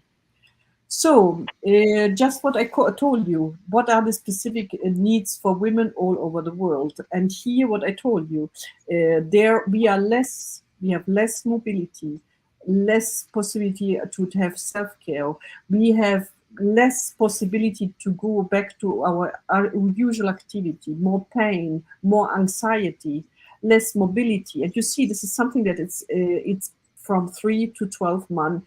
It's not improving. Still, we have more anxiety in men compared to women, more pain, more discomfort, and so on. So what are the specific issues? We have to understand our female soul, the female souls, how I call them. First of all, we need to have the best rehabilitation. Patients have to come as fast as possible to the hospitals. So there have to be enough awareness of what is a stroke. And we know that women have different stroke symptoms, and I can tell you plenty of stories of women who came to our emergency room and nobody understood that they had a stroke. They were called like hysteric, they were called like in coma or whatsoever. And then sometimes I was lucky, or they were lucky, hopefully, that I could understand that it was a stroke, and we could recover the deficit by doing thrombolysis and other treatment. Also, hormonal factors, because think about, and I think in India you have a lot of cerebral venous thrombosis, and sometimes you have some of the women are unlucky to have neurological sequela. So, and what is a woman who has a pregnancy and have a stroke? The menopause, we know that there's a deep changing of a female body with menopause, and all this can affect recovery. And we need to plan our rehabilitation plans taking into account all this individualized factors. This psychological stress, you know that women often have a higher level of psychological distress and challenges. And as I showed you, this depression and anxiety, because a patient who experienced a stroke experienced the fear of dying. So you lie in your bed, you cannot move one of part of your body, you cannot speak. Think about what we do not know what they think, because we still don't have the way to understand what's going in the head. But especially when you have, let's say, low scholarity, and then you find yourself surrounded by strangers in a hospital, and you have to trust. And women tend to have less trust to doctors because they feel frail. Then you have to overcome all these barriers, and the fact that women are used to be caregivers. Now that somebody takes care of them, it's one of the most difficult thing to experience. And also as I said already, we have more pain, which is often not really understood. There are now a lot of studies about how women were treated. For example, one of our movement that we really live with a big stress is giving birth to a child. And believe me, now there's, especially in Europe, much more sensibility, also to have more empathy with crying mother, shouting mother while she is giving birth. And there is this mistreatment of women while giving birth, this unpoliteness of the nurses, of the obstetrics, or also of the doctor, because I can understand we are all stressed. We are so stressed, doctor. And then you have a shouting, shouting women giving birth. It's not always easy to give her the best empathetic treatment that we really want to give her. So it's very important that we learn to respect and to treat in an empathetic way our patient. This is clear. It does not mean only for women, but there is more, let's say, there's an unconscious bias to say, you as a woman, you can deal with it. It's not like this. Also, women who are always there to support you needs to be understood and supported. And this is what I told you. If you look at the pension benefits between men and women, this is the pension gap we have in Europe. And you see, it's a huge pension gap. And I'm not talking about myself because I'm a doctor, I'm teaching, I will have my pension because I'm free, I can check, I have my own money to deal with. But think about our mothers and our grandmothers, they didn't have this opportunity. And being widow, with the lack of the money, then to get rehabilitation, this will be a major hurdle for you to get treated. And as I said, we are changing with menopause, and this is also, it's not only aesthetically, but it's also that we having more sarcopenia due to this. And often, and you see I see the patients lying on the bed of the stroke units, you see even 90-year-old men, they still have muscle tissue. If you look at the women, they have this really, there is no muscle left. So they have this fatty tissue, even if they are extremely thin. So so how we can work on this without, in order to help them to recover. And you see, this is all the facts that are related to sarcopenia and vice versa. And women are at higher risk. 60% of women has sarcopenia compared to 40% of women. Good steps. There are some programs in the US, in countries where we have dedicated program for women. You see, there are some nice reports of also about music therapy. Sorry, I didn't show you, but there's something about music therapy. And now there's more and more awareness of how we can treat our ladies better to get better stroke treatment.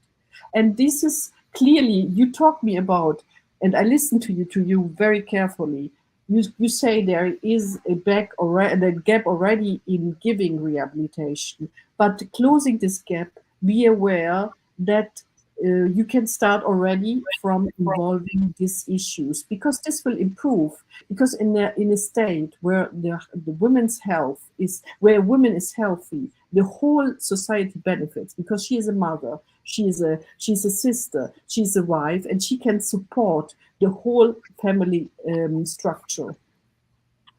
And this is absolutely important to promote the gender-specific issue in stroke rehabilitation. And just to remind you that we are, as a World Stroke Organization, organizing a movement for stroke. And for the 1st of October, we will try to have a stroke walk or a stroke run all around the world, and hopefully we will get it to do it with let's say from the different continents, to connect each other, starting from the first time zone to and coming to the latest, in order to say, first of all, protect yourself against sarcopenia, protect yourself against dementia, and try to be as much healthy as you can. Walk and have fun. Thank you very much for your attention. Thank you so very much for this, special account for women. And we have a long queue of question and answers. But first, I ask Professor Muniz to comment, and then maybe we can ask few of the questions. Professor Majaz, are you here? Yes, I am very much here. Yeah. Uh, so I listened to these great talks. I mean, of course, the answer has to be top down, in my opinion, because unless we get the government involved in a serious way, funding and awareness, you're not going to get stroke centers. You're not going to get rehab centers. And if you don't get rehab centers, I've seen the kind of home rehab that is done, and as Dr. Srivastav has already pointed out, and so has Dr. Rustam. I mean, it's not enough. It's what they do is really just lopsided, home care.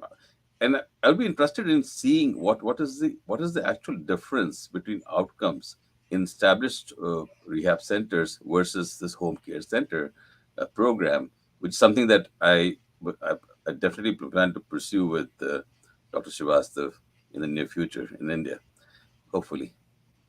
But uh, Uh, but till we get this, I mean, this is going to be this sort of a lopsided, um, you know, care. And I don't. I mean, it's not enough to just have somebody sent out without any awareness or triage. I mean, there's some people who need minimum care. Fine, they can do with that. But that awareness should be there. They should be taught what else can be done. And that's what I have to say, really. do we have some kind of randomized controlled trials on rehabilitation? Uh, do we have, or are we doing, somewhere in the world, some kind of trial on these Well, there have been trials on rehabilitation? medications, of course. There have been trials on improving motor, you know, stability, etc. But what I want to see is really what are we doing? I mean, maybe I'm overreaching this, but I think that it is important to compare what is happening in the home setting today versus established rehab center. I'm so used to acute rehab centers that I can't even think about this the home settings in real sense. But it's certainly a worthwhile question to look at and see where we are, and can we make it any way better at home, and in a resource, you know um, I mean, India should certainly does not lack money. It's a question of redirecting money in that direction. or And or the last thing I want to say is that if if we had universal health insurance, this question would be much easier to answer. uh, so Dr. Padma, um, Uh, Regarding this aspect of whether we have randomized controlled trials across the world, yes, there have been several, and several ongoing as well. And using, in fact, I think Valerie Finn and others have used these apps in terms of both prevention, and they're trying to develop an app model for rehab. But closer home, I must say that what the RCTs have tried to do is, one is this, the attend trial was essentially trying to empower the home caregivers with this rehab program, and they tried to do it, but that was a negative trial. But it did show positive trends, which can be then built upon to be able to make it much more workable module in these kind of settings where it's very difficult to have a very optimal rehab program up and running when it has to compete with a number of other interests, which includes the communicable diseases as well. So when a government has to deal with situation of health in general, then it is looking at prioritizing the limited funds in terms of containing epidemics, in terms of containing the the flood situations, in terms of natural calamities. We're always getting that. I mean, right now, part of my country is dealing with floods. Now there are aftermaths, and there are funds to be allotted for those. Apart from that, there's maternal and child health. There is the children, and the entire the immunization program and all those necessaries. And the COVID challenge, which threw up so many other things, which was sort of incomparable in the last 1 century. So, dealing with all this, where do you focus and park your money when that money is not a plenty?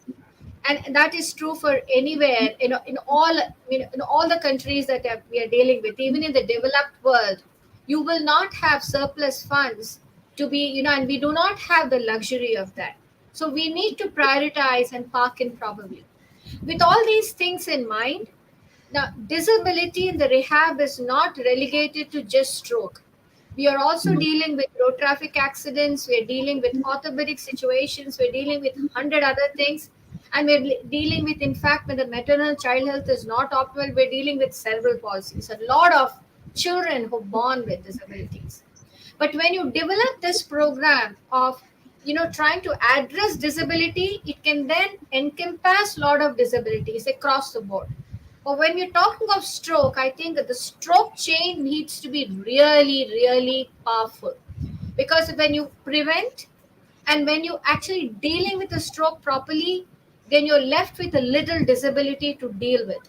And I'm hoping when the chain becomes strong, the rehab vertical will also be taken care of. Said that though, there's definitely a need to do this.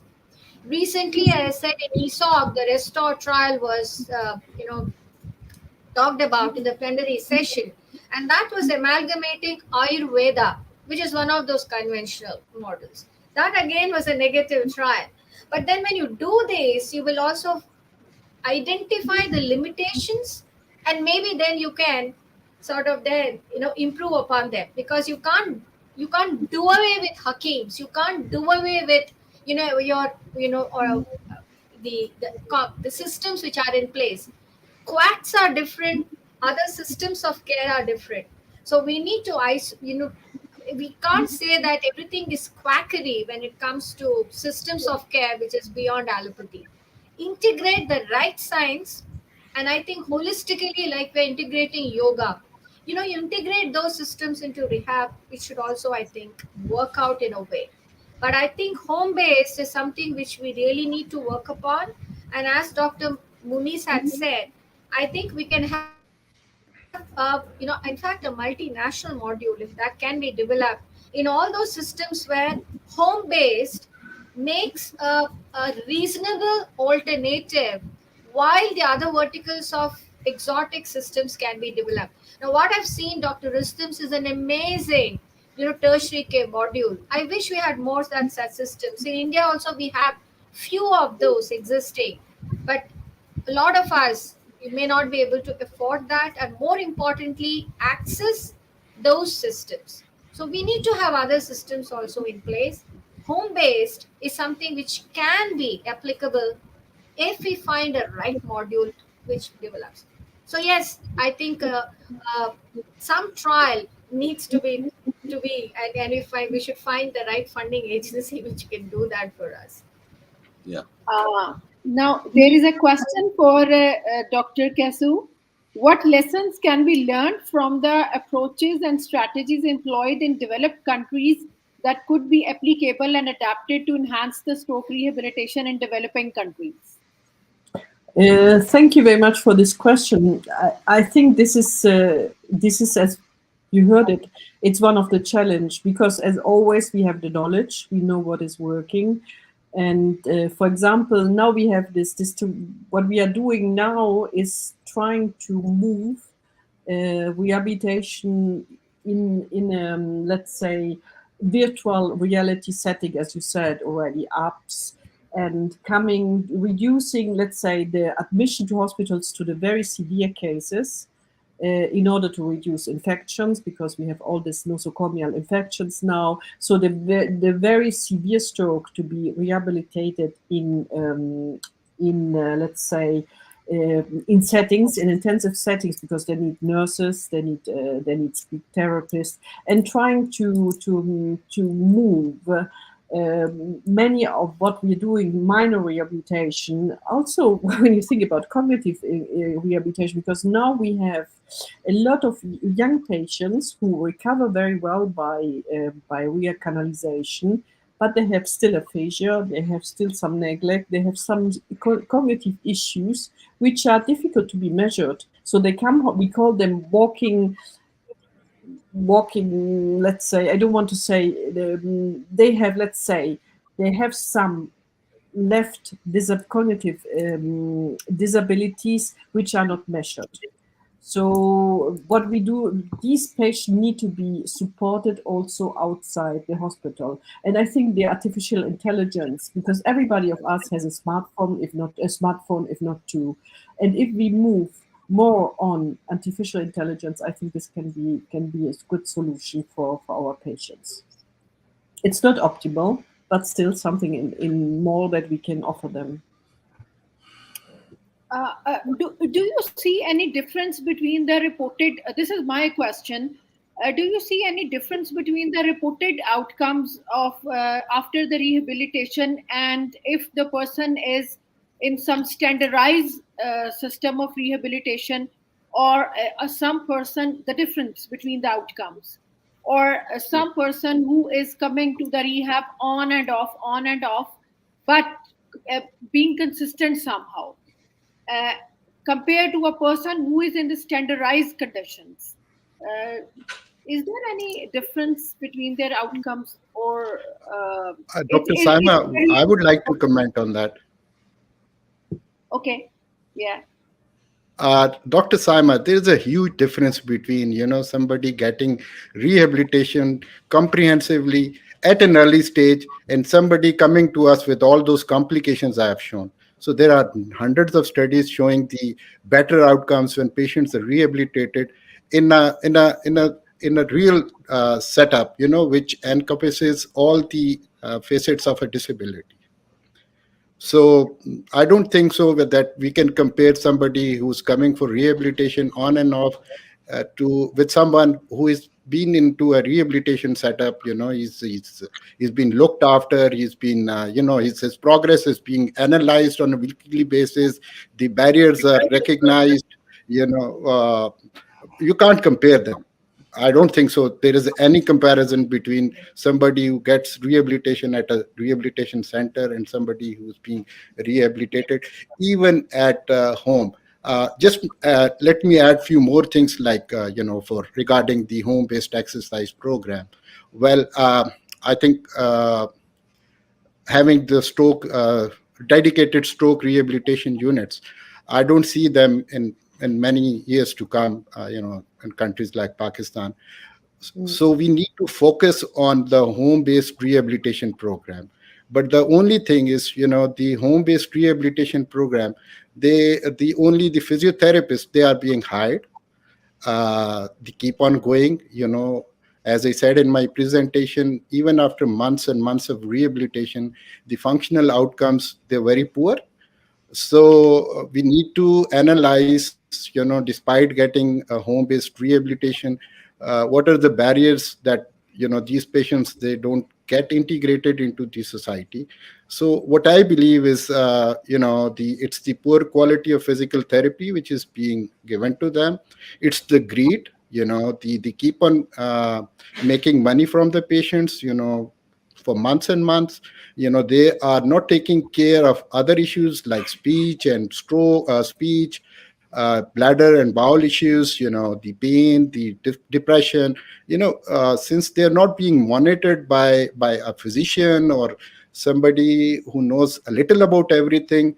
So usually the home-based, I won't call it a home-based rehabilitation program. I will call it a home-based therapy program. So it does not address all the aspects of rehabilitation. So if we can train our physiotherapist, or the people who are being hired for home therapy, to recognize and then address or try to address these issues by sending them to the appropriate person, I think only then such programs would be favorable in countries like us. I just have to add one more comment to this. So I was just Thank thinking you. that, in places Yeah. like the Ordnance Institute, which has physical therapists, occupational therapists, everything, uh, has a rehab center also. Um, when we discharge patients from there, we can certainly figure out what are the needs and educate them on those needs. At least that focus should be there.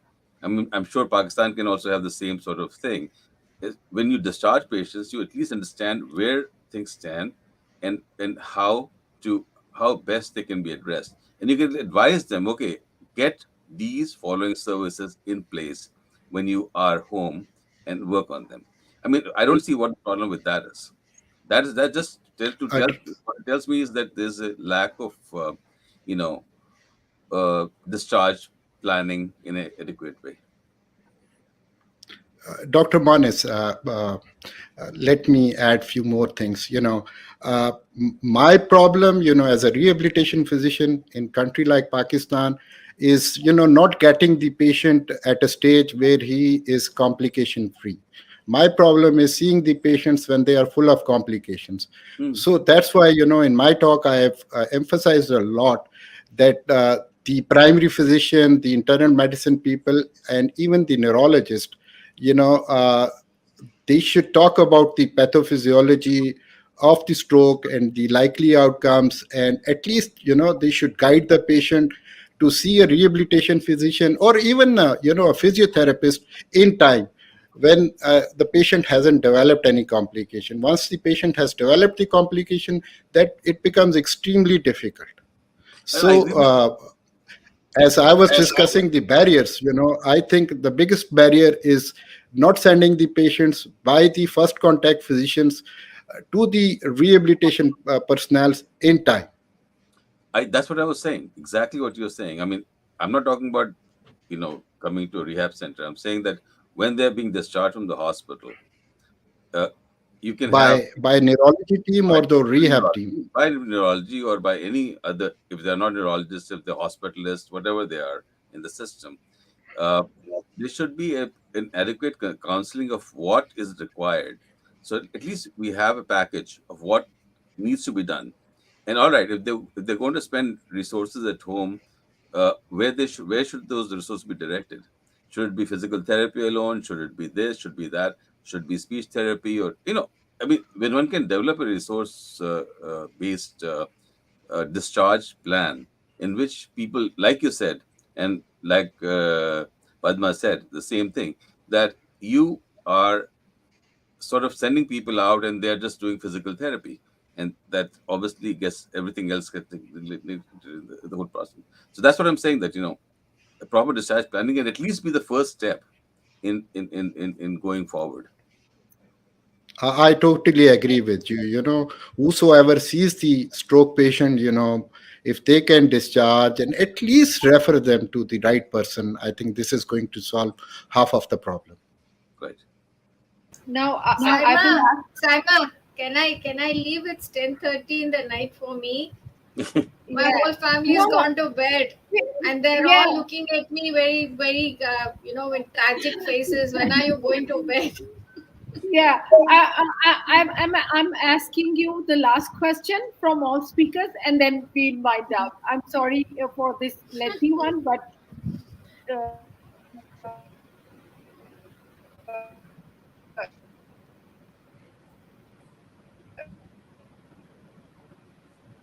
it was started outcomes in developing countries, taking into account the experiences and expertise of developed countries.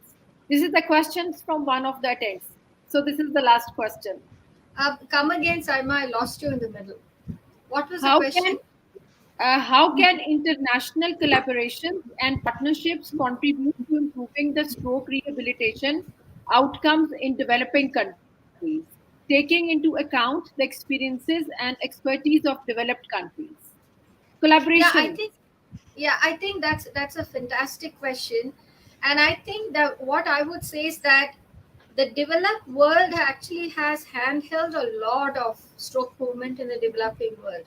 I could say that again when you're talking of stroke chain, you're looking at the rehab, but there's a lot of things which are already done, and there is a lot of things which are ongoing. Say, for example, off my hat, I would remember this thing called Mission Thrombectomy. So that's an MT 2020 program. It's an international collaboration, but Mm. that's driving the EVT movement across the developing world. And I know that that this is just a little offshoot, but in the stroke chain, you have several such collaborations, and in the rehab world, this could also be another vertical which can be easily built up. So I think the international collaboration driving force from one part of the world, which is developed, which encompasses the whole world holistically, will be a great move forward. This, in fact, I think should be the focus and probably should be the next step. Valeria would also agree with me on this, that yes, this is a vertical which needs to be developed. And in the Future Leaders program that we have for Mm. the World Stroke Organization, there are certain groups who are looking into these gaps. And when these youngsters actually look into the gaps, we also will come up with beautiful solutions. So I do believe that the future is pretty bright. I'm pretty optimistic that we can find a way forward. All right. Time to bed. So, uh, I, a last one liner from Professor Leda about international collaboration.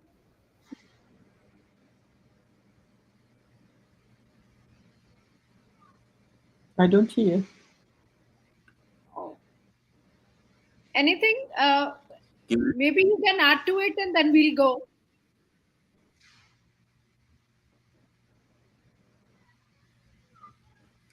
can you repeat the question, because I don't think she had really understood the question. No, I don't. Okay.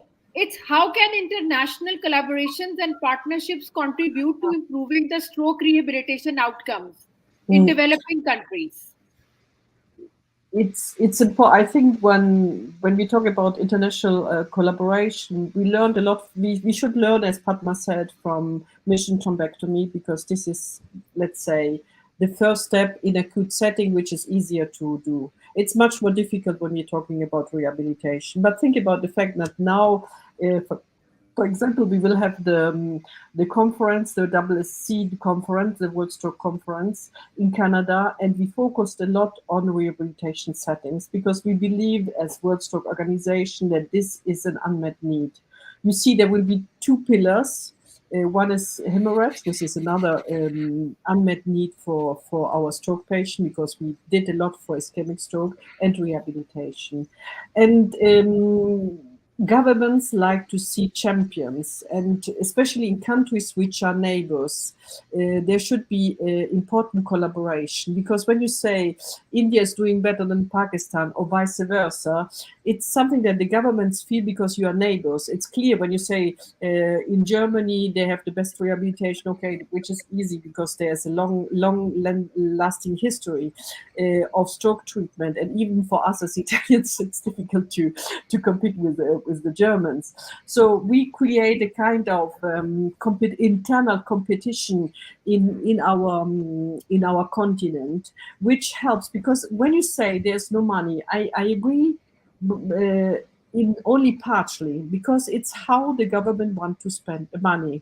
So the money, sometimes we see this, especially in our countries, they spend for the fourth choice of oncological drugs, where we prolong the life of 10 days of a patient, and then they don't spend the same amount could be used for a lifelong treatment in post-stroke rehabilitation. So we have to educate our government to say stroke is an absolute priority, and there have to be. The problem is that our stroke patients tend to hide because heart patient, they are always in the front line. Oncological patient, they're always in the front line because our patients have disabilities. It's very difficult for them to get out of their houses and claim for something, because this is very important, because the money is only a question of priority. I know it's more difficult. The poorer the country is, the more difficult it is to get the right resources. But believe me, it's how they want to spend. So really, this needs to be a priority for the government to spend on stroke rehabilitation.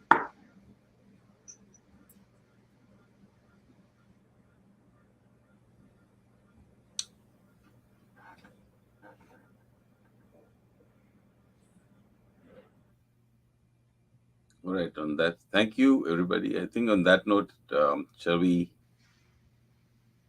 say goodbye now? Great talk by everybody. Saima, I cannot hear her. She's like frozen on the Yeah, screen. she is frozen. I don't know why. I'll refreeze her. Don't worry. Okay. Right. And now she's back. Yeah. Saima, we were saying that can we call it a day now? It's been a great discussion. Yeah, thank you so much, and thank you for so much for everyone. And sorry for the inconvenience in the beginning, but I think if we keep on using this, we will. Yeah. Okay. Okay. See you next time. Yeah. Bye-bye. Bye. Bye bye. Thank you. Thanks. Bye.